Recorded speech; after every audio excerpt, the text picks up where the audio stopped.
Gloire à Dieu, nous rendons des actions de grâce à notre Père. Nous bénissons son nom pour la présence des églises sur la terre, pour les frères et les sœurs qui prient tous les jours pour les saints du monde entier. Que la gloire revienne à Jésus-Christ.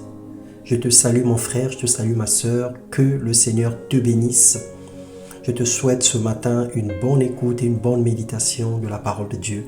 Ce matin, nous allons partager la parole de Dieu sous le thème « La promesse absolue ». Parce que notre Dieu, il est juste.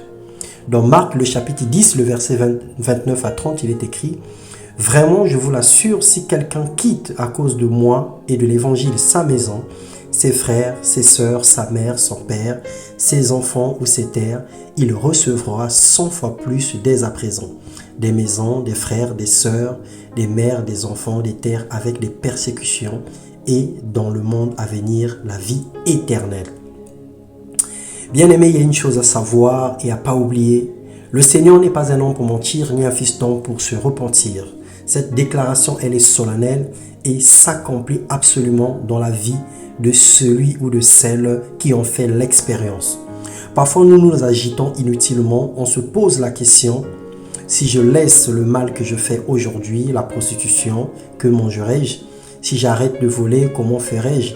Ou si je renonce à la magie, à la sorcellerie, aux œuvres infructueuses de ténèbres, comment iraient mes affaires?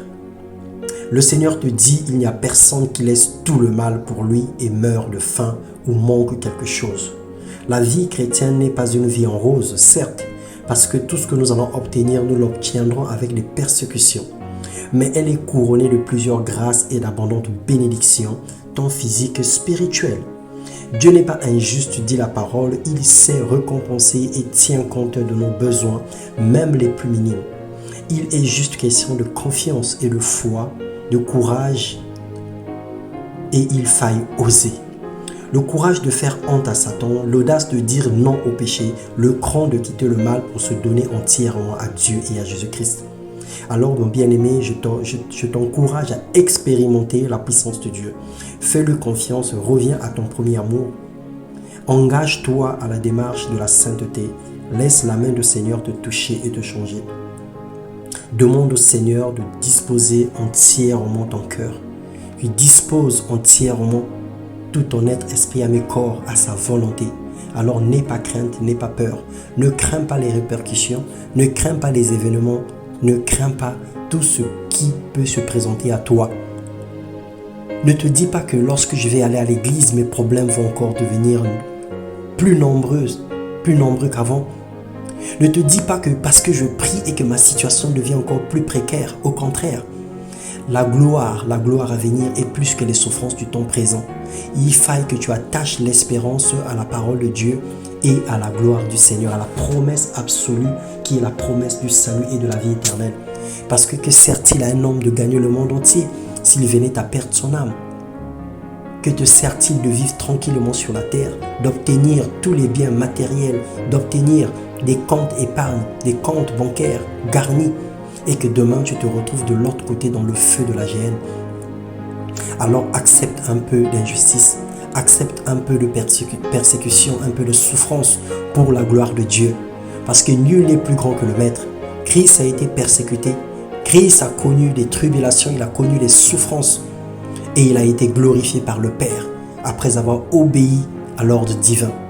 Alors nous sommes des imitateurs de Christ, nous sommes les serviteurs de Christ et aucun serviteur n'est plus grand que le Maître. Le Maître a été maltraité, il a été torturé, il a été haï par le diable et nous aussi nous allons en subir les mêmes choses. Mais rassure-toi, dans tous les combats, dans toutes les persécutions que tu traverses, le Seigneur est ton guide, il est ton bouclier. Le Seigneur te protégera, le Seigneur te préservera. Le Seigneur combattra pour toi des combats visibles et invisibles. Il te fera justice et il se lèvera le dernier dans ta vie comme le Rédempteur, le Roi de gloire, et il te préservera. Le Seigneur engage le ciel tout entier, les anges à ton service pour te garder. Donc malgré la promesse, malgré l'avertissement de la persécution, tu bénéficies de l'humilité spirituelle céleste. Tu bénéficies de la protection royale et la gloire de Dieu se manifeste tous les jours dans ta vie pour te permettre de vivre une vie chrétienne épanouie et heureuse. Alors que le Seigneur te bénisse N'aie pas peur des épreuves, n'aie pas peur des événements. Lève-toi comme un vaillant homme, lève-toi comme une vaillante femme, comme une femme héroïne, comme un héroïque et marche à la suite de ton salut en obéissant radicalement et entièrement à la parole de Dieu. Que le Seigneur te bénisse. Garde le focus sur la promesse absolue. Même si elle tarde, elle finira par s'accomplir.